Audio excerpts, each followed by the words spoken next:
Good morning. Today is Thursday, March 3rd, and it is a green day. Winter Carnival is tomorrow. Chapel will begin at 8, with the event starting immediately after chapel. Tomorrow will also be class color day. Seniors, black, juniors, blue, sophomores, white, freshmen, green. Monday, March 7th, will be a white day. Attention sophomores, the banner is done and ready to be hung.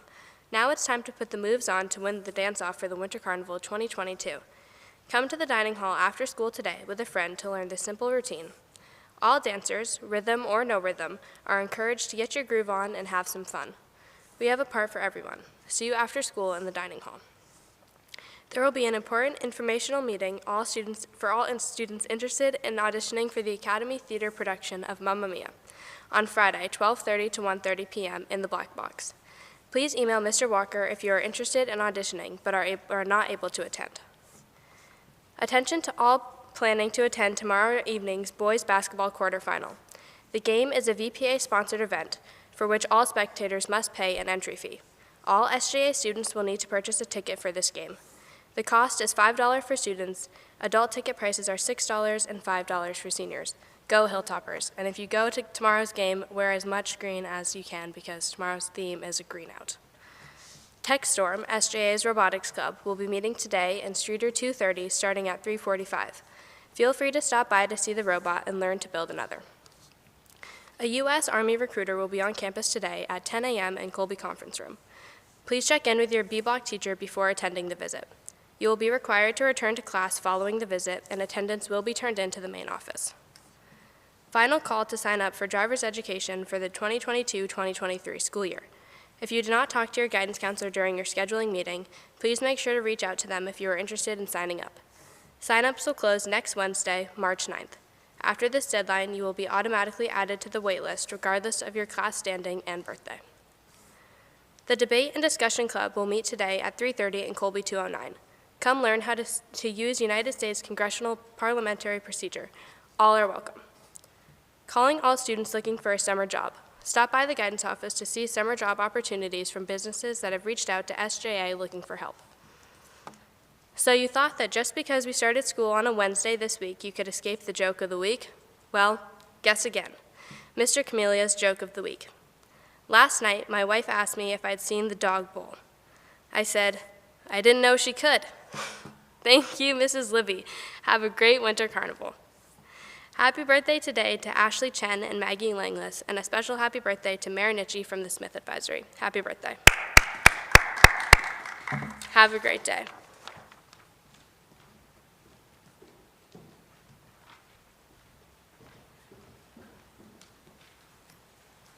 Thank you, Ashley. That joke was actually kind of funny. That wasn't as groany as it usually is. Good morning, everyone. I have a few late announcements. Over break, 8 students traveled to Boston to enact a simulation of the United States government. This conference, called the Harvard Model Congress, drew 1,300 students from across the country. Our students played the roles of several House and Senate members and as members of the media. In that last role, sophomore Uma Cherkova took home the award for Best Delegate. All 8 Hilltoppers should be commended for their hard work and dedication. They represented us well and our most closely held values of character, inquiry, and community with aplomb. Congratulations are in order. Well done, guys. Attention, class of 2025. This is your opportunity to rickroll the school. The dance-off is on. Come to South Church Basement this afternoon at 3:30 to practice your moves for the Winter Carnival Dance-Off competition. Bring your best footwork and a friend. Now I'd like to bring Brooke and Peyton to the stage to talk about a sophomore fundraiser.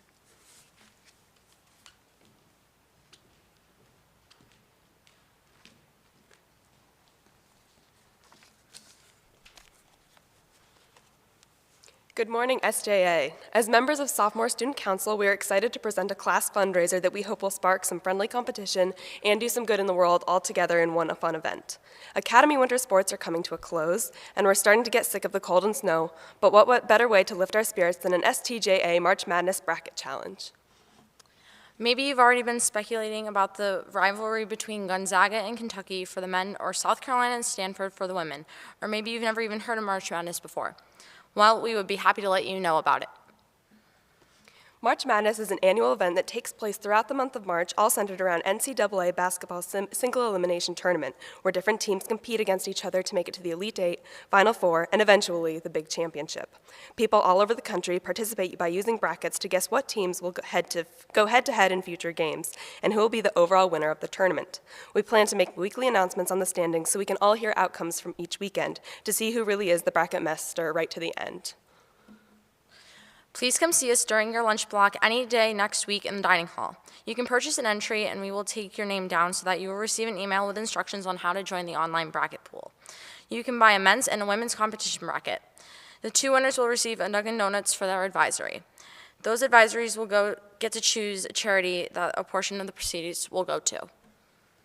Even if you're not a basketball fan, this is a great way to have fun during the month of March and get a chance to win bragging rights. Choose your winning teams using whichever metric you would like. Team seedings are placed right on the bracket when you go to fill it out, which helps you to gauge if they have what it takes to be the 2022 champion.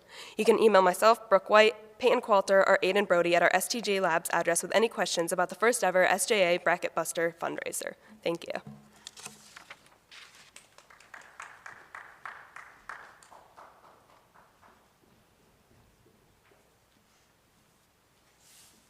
Thank you, ladies. So this morning there were icicles on my recycle bin, so try saying that 5 times fast. It's actually not that hard to say 5 times fast. So I was interested to hear from a few people yesterday, many people, in response to the provocation that I introduced around the idea of moving toward a world without masks, and in which COVID figures differently and doesn't require as many measures of us as individuals and as a community. I was interested in those responses, especially that pointed to a continuing anxiety about what things will be like, whether we'll actually be comfortable being in chapel together, at lunch together, or in class together, without the requirement that everyone wear a mask. I want to say a few things about this today because I think some felt that I was somehow unaware of or unmoved by the concerns of those whose fear of COVID continues to be linked to specific family circumstances or health circumstances, and who will be made fearful if we move toward not requiring everyone to wear a mask. I am not forgetting ever that almost 1 million people have died of COVID since the beginning of this pandemic, and each one of them had a family and friends and mattered to others who have had to grieve for them. We should never become inured to that tragedy. But we also see the deep need for people to connect face to face and be together to celebrate our common life and what it offers us.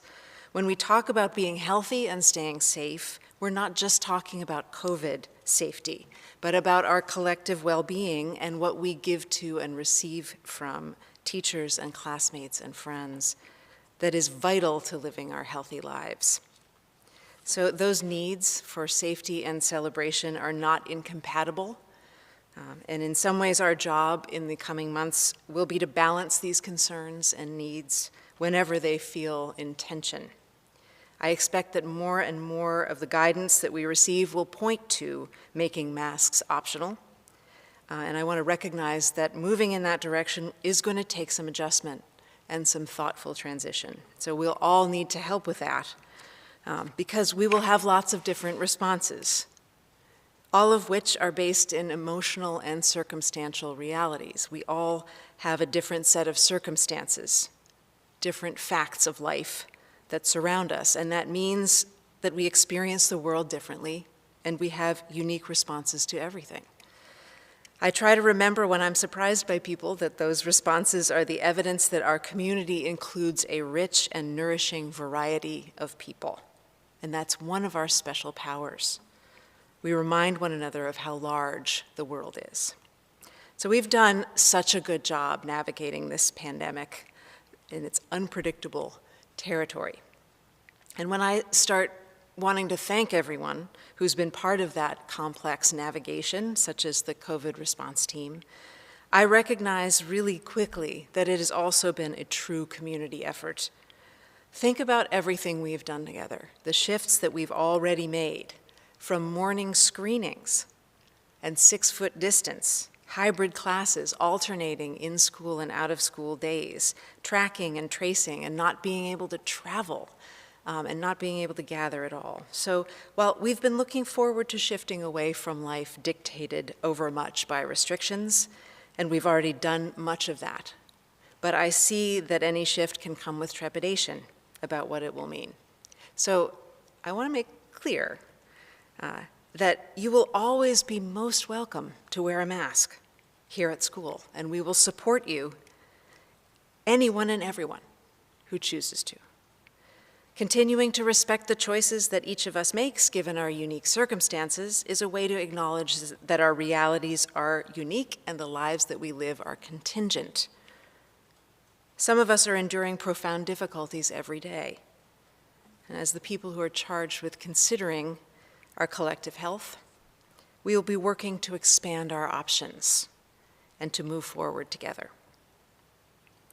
Let's start by having a good day today, enjoying Winter Carnival events tomorrow, and remembering always to be grateful for everything that we have here, including peace and safety and a community of care. I don't often ask people to pray, but I would like to ask people this morning to pray for the people of Ukraine who are fighting for their country. Thank you, and I'll see you next week.